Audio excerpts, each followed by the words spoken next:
Salam sejahtera bagi para pendengar dan penonton Ngopas dimanapun Anda berada. Nama saya Pendeta Kian Holik dari Sydney, Australia. Selamat datang di channel podcast Ngopas, Ngobrol Pastor, di mana kita akan membicarakan secara santai topik-topik yang berhubungan dengan pelayanan dan kehidupan para pastor, para hamba-hamba Tuhan, maupun juga aktivis Kristiani, baik di gereja maupun di dalam organisasi Kristen.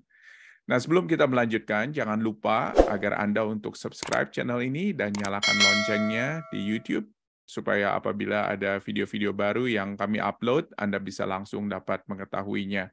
Dan jangan lewatkan kesempatan untuk berinteraksi, bertanya kepada narasumber yang ada di fitur pertanyaan yang ada di bawah video Anda di YouTube.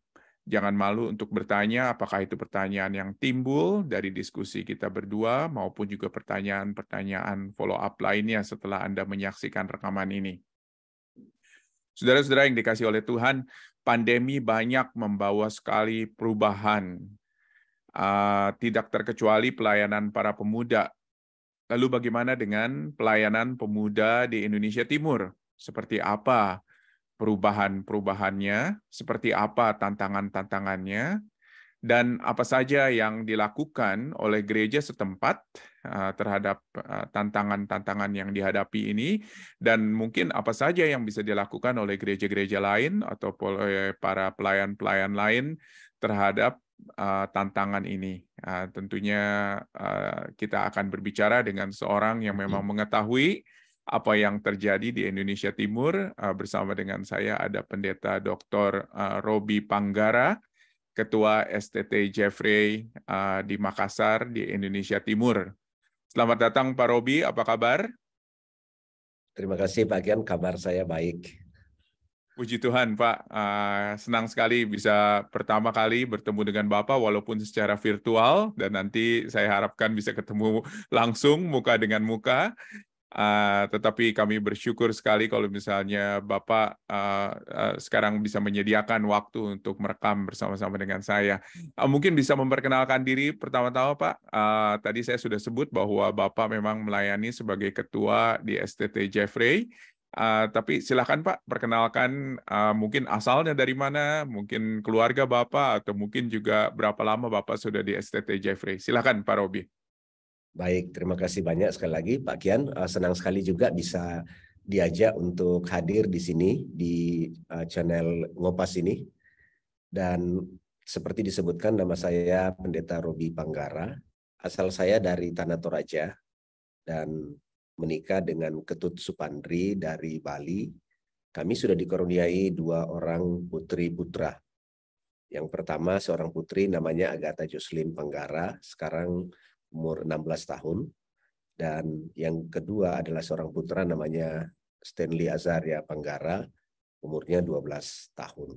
Dan kami melayani memang secara full time di Sekolah Tinggi Filsafat Teologi Jeffrey Makassar. Dan saya kurang lebih sudah 18-19 tahun ini sudah menjadi dosen di sini. Dan khusus periode ini tahun kedua kepemimpinan saya sebagai ketua.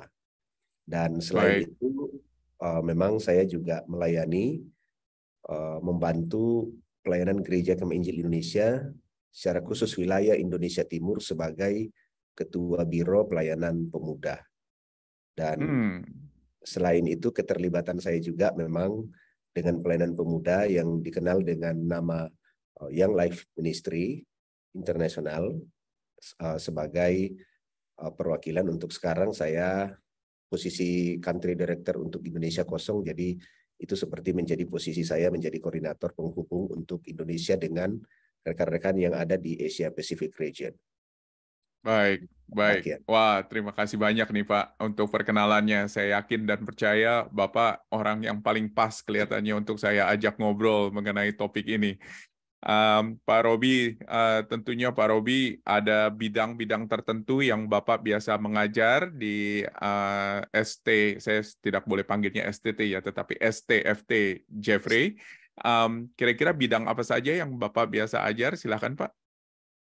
Ya, memang ini ada sedikit perubahan Pak. Jadi dulu memang sebelum studi S3 saya mengajar untuk bahasa Yunani dan biasanya tentang New Testament ya. Dan sekarang setelah S3 kebetulan saya lebih kepada praktikal ministry, youth pastoral, sehingga mata kuliah bahasa Yunani sudah dialihkan, tetapi saya masih mengajar untuk beberapa mata kuliah yang praktis, seperti sekarang teologi kontekstual, di dalamnya juga berbicara tentang bagaimana menjangkau, meskipun itu umum tidak hanya anak muda, tetapi bagaimana menjangkau secara kontekstual di wilayah Indonesia, tentu untuk konteks kami wilayah Indonesia Timur. Dan Baik, juga baik, ada Militika untuk hal praktis. baik, baik. Terima kasih banyak, Pak Robi. Pak Robi, kalau misalnya sekarang kita bicara mengenai Indonesia Timur, mungkin Bapak bisa sedikit batasi daerah-daerah apa saja sebetulnya ketika kita bicara, kalau kita bicara Indonesia Timur, Bapak ada di Makassar tentunya sekarang Ya. ini, tapi kalau misalnya kita bicara Indonesia Timur itu mencakup daerah apa saja, Pak? Ya, terima kasih Pak Kian. Jadi memang untuk sekarang ini pemahaman terhadap Indonesia Timur ini bisa berubah, karena kalau dari segi pembagian waktu, Indonesia kan dibagi atas 3 pembagian zona waktu ya. Ada Indonesia bagian Barat, Indonesia Tengah, dan Indonesia Timur. Kalau dari segi waktu, kami di Makassar justru masuk dalam zona Indonesia bagian tengah untuk waktu. Tetapi dari segi kesejarahan, memang Makassar ini disebut Indonesia Timur karena ada di daerah timur. Termasuk kalau dengar cerita kepahlawanan, ada pahlawan nasional namanya Sultan Hasanuddin, itu kan gelarnya adalah ayam jantan dari timur. Jadi bagian timur, kami termasuk bagian timur. Biasanya kalau kami berbicara Indonesia bagian timur, ini meliputi Sulawesi, kemudian juga meliputi Kalimantan Timur, tapi sekarang sudah mekar menjadi 2 provinsi, Kalimantan Timur dan Kalimantan Utara. Jadi kalau Kalimantan Barat itu memang masih masuk wilayah Barat, tapi kalau Kalimantan Timur dan Utara itu masuk wilayah Indonesia Timur, Sulawesi Selatan sampai ke Sulawesi Utara, juga daerah Papua. Papua termasuk Nusa Tenggara Timur ke sana, itu kami masih masuk dalam wilayah Indonesia Timur. Wah, ini wilayah yang sangat besar dengan potensi yang sangat besar juga, dan saya yakin dan percaya juga potensi manusianya juga itu juga cukup besar ya di Indonesia Timur ya. Kita Ya, cukup bersyukur sekali kalau misalnya ada gereja-gereja dan sekolah teologi atau lembaga-lembaga Kristen lainnya yang melayani di sana. Nah, ketika kita bicara mengenai tantangan yang dihadapi di dalam pelayanan kepemudaan Kristen di daerah Indonesia Timur, khususnya pasca pandemi, Pak. Kira-kira tantangan seperti apa, Pak, yang ada? Apakah ada tantangan baru? Silakan, Pak Robi. Baik. Jadi waktu berbicara tantangan, memang sudah pasti Pak ada tantangan karena perubahan sosial itu sendiri. Jadi masa pandemi itu membawa dampak yang besar termasuk dunia pelayanan sendiri. Kenapa? Karena social distancing memaksakan kita, regulasi pemerintah menuntut kita untuk tidak bertemu dalam kerumunan kelompok yang banyak. Hanya pembatasan-pembatasan tertentu. Dan ini juga terimplementasi terhadap pelaksanaan pelayanan ibadah pemuda misalnya. Jadi ada tuntutan untuk melaksanakan ibadah yang sifatnya virtual juga.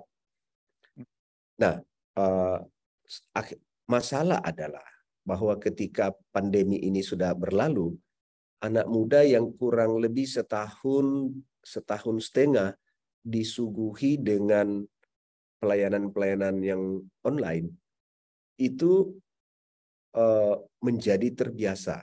Ya memang kita tahu ya, kalau anak muda ini kan memang mereka adalah generasi digital.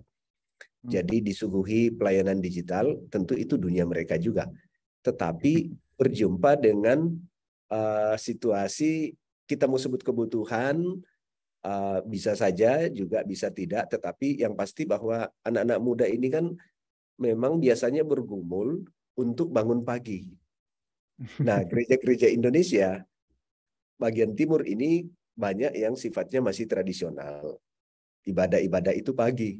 Mulai dari jam 6, ada yang jam 7, jam 8, jam 9 pagi. Kebanyakan di arah-arah pagi, di mana kalau menurut survei, anak-anak muda itu tidak terlalu cocok mengikuti ibadah yang pagi-pagi. Apalagi kalau hari Minggu ini kan Sabtunya malam Minggu. Weekend ini kan biasanya anak-anak muda gunakan untuk ketemu teman-teman dan begadang sampai jauh malam. Pergumulan bangun pagi untuk ibadah itu menjadi sebuah tantangan tersendiri. Nah, ini menjadi tantangan sekarang, Bapak, karena anak-anak muda senang untuk ibadah online karena memberi ruang kepada mereka waktu yang lebih santai, termasuk kalaupun tidak harus buru-buru untuk bangun pagi, kalaupun juga terlambat, mereka masih bisa mengikuti secara santai karena itu kan mereka di rumah saja. Jadi katakanlah belum mandi pun atau sambil menyiapkan kopi teh, mereka masih bisa ikut ibadah dari rumah begitu ya. Nah, ini menjadi sebuah tantangan untuk pelayanan anak muda. Yang kedua adalah bahwa tantangan sosial anak muda sendiri. Kenapa? Karena saya mengamati khususnya remaja pemuda, karena masa pandemi ini mereka terbiasa bersosialisasi lewat medsos ya, ataupun private chat. Nah, masalah adalah ketika terlalu terbiasa dengan itu, mereka kesulitan untuk kontak sosial yang langsung. Bagaimana fokus untuk memperhatikan orang ketika berbicara dengan orang lain, apa yang kita sebut kesopan santunan dalam tatap muka itu menjadi berkurang. Nah, akibatnya adalah kalau berjumpa dengan generasi yang lebih tua, biasanya orang tua merasa kenapa anak-anak muda menjadi kurang sopan, menjadi kurang santun. Sementara itu tercipta akibat dari masa pandemi dan pasca pandemi yang membiasakan mereka kan secara virtual ini, apalagi kalau cuma ini, kalau secara online video call seperti ini kan kita masih terlihat. Tapi kalau cuma suara kan entah kita tidur-tiduran, entah lagi ngapain gitu kan, yang penting suaranya jelas gitu.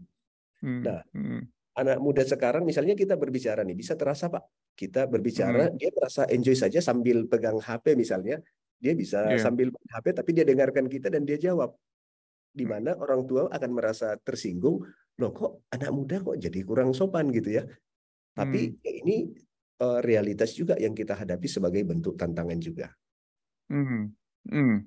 Wow, ini kelihatannya sudah ada beberapa hal yang mungkin juga akan menjadi isu yang sangat besar ketika mungkin ya pertama-tama tadi seperti yang Pak Robi katakan ya, kesenjangan itu loh, kesenjangan antara bagaimana secara tradisional gereja biasanya mempraktekkan kegiatan-kegiatan gereja setiap minggunya dengan kebiasaan anak-anak muda, boleh dikatakan yang sebetulnya bukan baru ya Pak ya, kalau misalnya bangun siang, betul nggak? Saya rasa dari dulu pun juga anak-anak muda itu rata-rata bangun lebih siang, tetapi mungkin sekarang jauh lebih siang lagi karena mereka pikir bahwa mereka tidak perlu ke gereja secara fisik, mereka bisa pergi ke gereja secara online.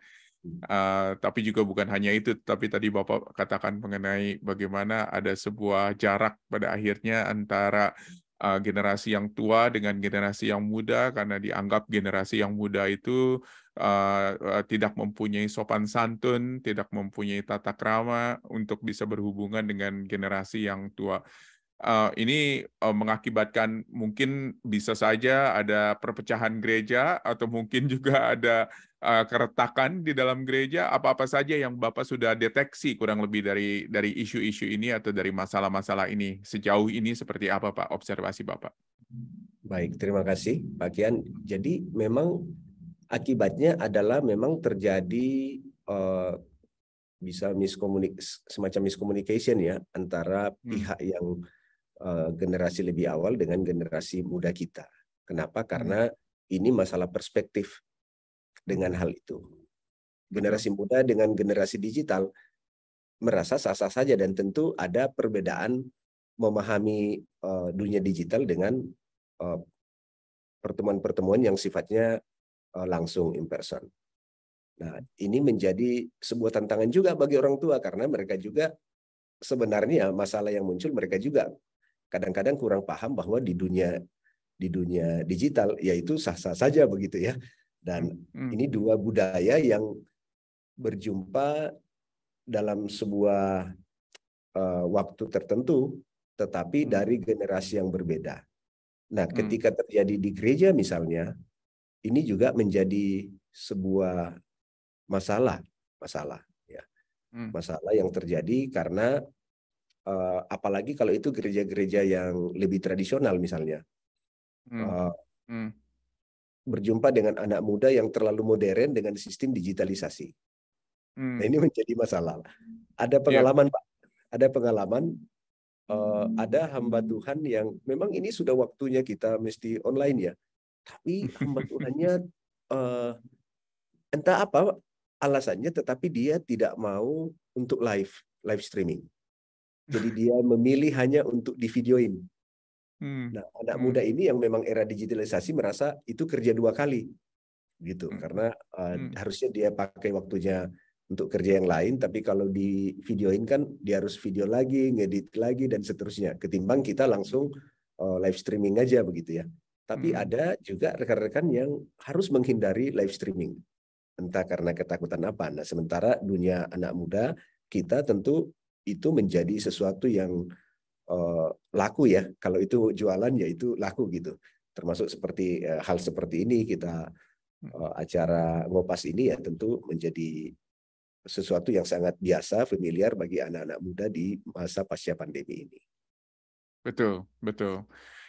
Memang masalah kesenjangan ini atau masalah mengenai apa tantangan-tantangan di dalam era digitalisasi ini memang menjadi masalah yang sangat luar biasa berat bagi gereja-gereja dan khususnya bagaimana gereja-gereja bisa beradaptasi dengan hal ini, apalagi dimasukkan dengan ada generasi-generasi yang lebih baru boleh dikatakan yang memikirkan mengenai hal ini. Atau yang bergumul di dalam hal ini. Tapi kira-kira Pak, selain penyebab-penyebab, tentunya kita mengetahui itu salah satunya penyebab pandemi, karena pandemi itu pada akhirnya yang membuat adanya kesenjangan tersebut atau membuat social distancing, baik kesenjangan gap umur maupun juga kesenjangan sosial tersebut seperti yang tadi Bapak katakan. Tetapi apakah ada penyebab-penyebab lain dari pengamatan Pak Robi? Mengapa anak-anak muda bisa seperti demikian saat ini? Ya, sebenarnya sebelum pandemi pun kan sudah ada ketegangan karena kesenjangan antara generasi yang tua dengan generasi yang muda kan. Betul. Nah, hanya memang kebetulan adanya pandemi membawa suasana budaya baru. Ya. Nah, pada prinsipnya kan memang kesenjangan itu terjadi karena orang tua selalu ingin pola-pola yang mereka gunakan di masa lalu itu masih menjadi pola yang sama, termasuk dalam hal spiritualitas orang muda. Sementara anak muda kita memahami dunia spiritualitas itu sebagai sesuatu yang lebih integral dengan seluruh kehidupannya, eksistensinya secara keseluruhan. Berbeda dengan pola-pola lama yang lebih kepada sifat mengsakralkan. Ya, jadi ada hal-hal yang lebih disakralkan dan dianggap bahwa perlu perhatian yang lebih khusus. Sementara anak muda melihat spiritualitas itu sifatnya pribadi, tetapi dalam hal eksistensi aja. Jadi nggak usah harus dibedakan. Ada jam khusus kita harus terlihat lebih kusuk, lebih kudus gitu ya. Sementara di sisi lain itu tidak. Nah, bagi mereka dunia ini kita membedakan gereja dan ruang lain untuk dunia generasi tua. Bagi orang muda sebenarnya mereka tidak terlalu membedakan itu, sehingga mereka mau ibadah di kafe misalnya, bertemu di restoran, dan itu juga sudah pertemuan rohani juga. Mereka bisa di mall dan ibadah di situ. Bahkan di lapangan-lapangan olahraga juga bisa dijadikan sebagai persekutuan juga. Bagi mereka sudah menjadi bagian yang resmi juga dari hal membangun spiritualitas misalnya. Tetapi bagi gereja tentu orang tua menuntut, itu tidak bisa, mesti gereja dan seterusnya. Nah, itu tadi diperburuk aja karena pas pandemi memang kurang bertemu secara langsung, dan kemudian kebiasaan yang satu setengah tahun ini membuatnya menjadi kebiasaan. Ya saya juga punya remaja yang tadi saya sebut Pak, 2 anak di rumah. Ya memang sulit karena pikiran dia kalau sekolah Senin sampai Jumat, maka Sabtu Minggu ini kan udah libur. Nah, libur ini kan kesannya itu harus santai, tapi pikiran orang tua kan hari Minggu itu ya memang hari libur, tetapi itu hari yang sangat dikhususkan. Jadi harus pagi-pagi bangunnya, harus siapkan diri Betul, untuk ibadah, dan itu tidak mudah Pak, menggerakkan anak betul, remaja pemuda ini kan tidak mudah untuk memberi pemahaman itu, karena bagi dia, oh ini kenapa kita harus terlalu buru-buru ya, ini kan Minggu, santai aja gitu ya. betul. Iya Pak. Jadi kelihatannya memang sudah ada ya sebelumnya ya, tetapi dengan Betul, pandemi ini tentunya apakah mungkin dipercepat atau intensitasnya mungkin menjadi lebih besar. ya. Saya rasa mungkin problem-problem itulah yang dihadapi ya kelihatannya.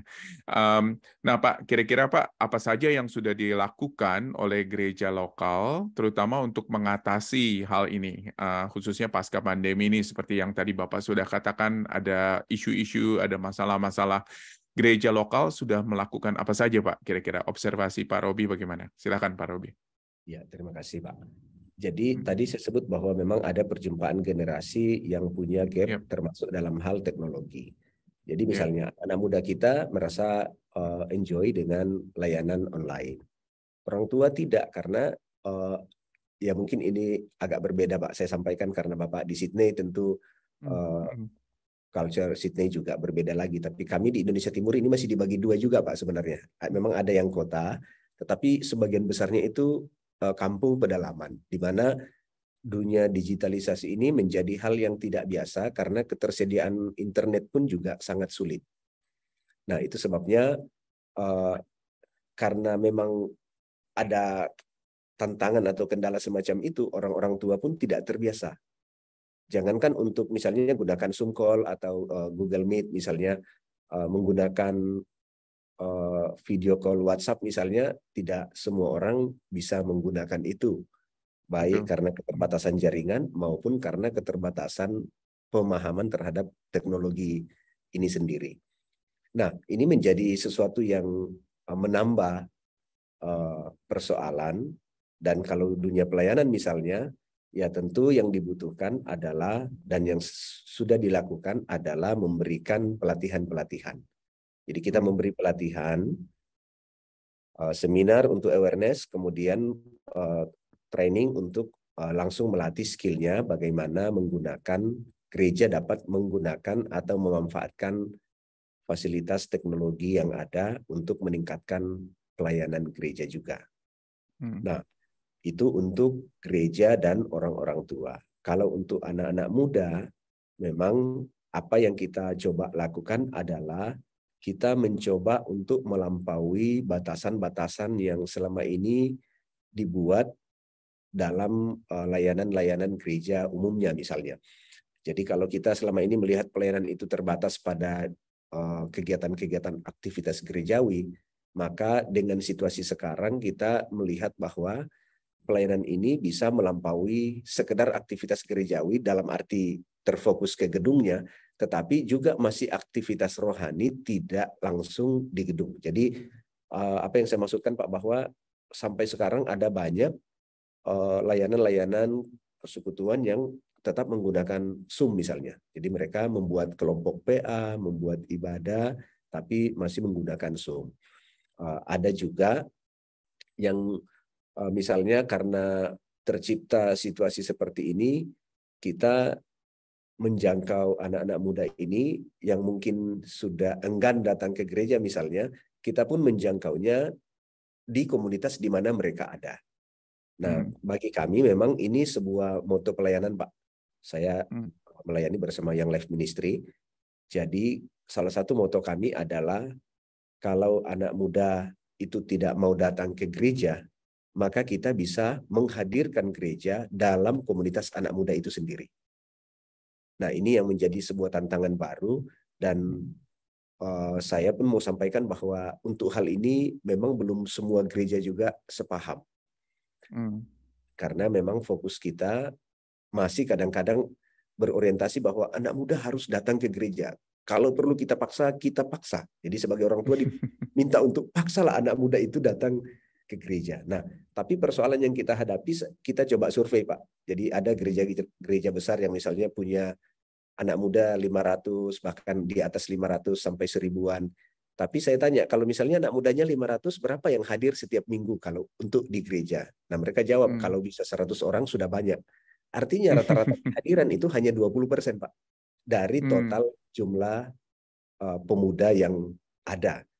Nah, saya menantang mereka bahwa kalau hanya 20%, lalu bagaimana kita bisa puas dan mengabaikan yang 80%? Ini terbalik dengan apa yang Yesus ajarkan dengan perumpamaan domba yang hilang misalnya.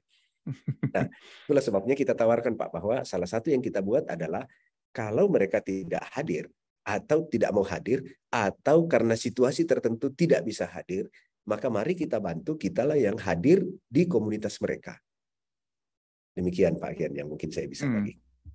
Wow, jadi memang ada kerinduan seperti demikian, tetapi memang juga mungkin terbentur dengan realisasi begitu ya, bagaimana hal-hal tersebut itu bisa dipraktekkan pada akhirnya untuk bisa menghadirkan kekristenan atau menghadirkan komunitas itu di dalam kehidupan mereka sendiri, bagaimana di dalam kebiasaan atau di dalam komunitas mereka.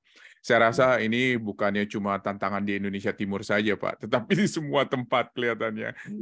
Khususnya tadi seperti yang Pak Robi katakan bahwa pada akhirnya yang aktual, yang datang memang itu masih sedikit ke gereja. Sedangkan ada generasi lain yang mengharapkan bahwa generasi muda ini bisa datang semuanya ke gereja. Nah, tentunya Pak, selain observasi Bapak mengenai apa yang sudah dilakukan oleh gereja lokal, Bapak ada harapan tentunya bagaimana para pendengar, teman-teman yang lain yang berasal dari daerah-daerah yang bukan di Indonesia Timur bisa membantu, Pak, di dalam hal ini. Selain tentunya kita akan berdoa terhadap masalah kesenjangan ini, tetapi juga mungkin ada hal-hal lain yang bisa dibantu secara praktis. Bagaimana pengamatan Pak Robi? Usulannya seperti apa? Baik, terima kasih Pak Kian. Jadi buat rekan-rekan semua, para pemirsa, memang yang pertama yang saya ingin sampaikan bahwa menjangkau anak-anak muda adalah keharusan bagi kita. Jadi kita tidak boleh mengabaikan mereka karena mereka adalah generasi hari ini tapi sekaligus generasi esok, generasi masa depan gereja. Kehilangan mereka adalah kerugian terbesar bagi keluarga, bagi gereja, dan bagi bangsa. Nah, itu sebabnya ini tidak boleh kita anggap sebagai sesuatu yang sifatnya layanan tambahan. Tapi ini memang sebuah layanan yang menjadi layanan utama juga dalam hal pastoral kita menjangkau anak-anak muda. Nah, dalam hal tantangan di mana kami membutuhkan, yang pertama bahwa kami membutuhkan orang-orang yang mau mendoakan. Karena kita sadari bahwa pelayanan ini tidak bisa terjadi tanpa pertolongan Tuhan sendiri. Tidak ada kita yang terlalu mampu tanpa kekuatan yang dari Tuhan. Yang kedua, kami ingin orang-orang yang terlibat, jika ini Bapak Ibu Saudara yang mendengar ada di Indonesia dan atau ada di kawasan Indonesia Timur dan rindu terlibat, saya mengundang untuk bisa terlibat dengan kami. Setiap Sabtu tim kami jam 10 pagi itu duduk doa bersama, kami mengatur strategi bersama, lalu kemudian mengutus keluar ke tempat-tempat di mana anak muda ada. Kami bisa bekerja sama membantu gereja, membantu sekolahan, tapi juga bisa mengutus tim secara independen. Kita langsung mengutusnya ke tengah-tengah komunitas-komunitas yang ada di mana aja itu untuk melayani. Dan kami butuh keterlibatan. Jadi selain doa juga keterlibatan langsung. Silakan menghubungi kami. Tentu alamat kami adalah di Jalan Gunung Merapi nomor 103, itu kampus SD Jafrey, dan rumah saya juga ada di situ. Lalu yang lain adalah teman-teman juga bisa mendukung kami. Kalau saudara mungkin jauh, saudara tidak bisa langsung hadir, tapi saudara juga bisa mendukung lewat dana ataupun lewat fasilitas-fasilitas yang dibutuhkan. Misalnya, setiap minggu kami membutuhkan biaya untuk menyewa lapangan misalnya. Kami butuh menyewa lapangan futsal, karena dengan lapangan futsal kita tahu anak-anak muda ini kan suka yang begitu-begitu. Nah, dengan menyewa lapangan futsal, kami bisa mengundang anak-anak muda datang setiap minggu untuk bermain futsal. Tetapi biasanya dalam hal itu kami akan mengambil 10-15 menit untuk memberikan yaitu semacam briefing, tetapi dalam hal ini yang kita sampaikan di situ sebenarnya adalah bagian di mana kami bisa memberikan pesan-pesan yang sifatnya membangun spiritualitas mereka. Nah, kita memanfaatkan waktu itu.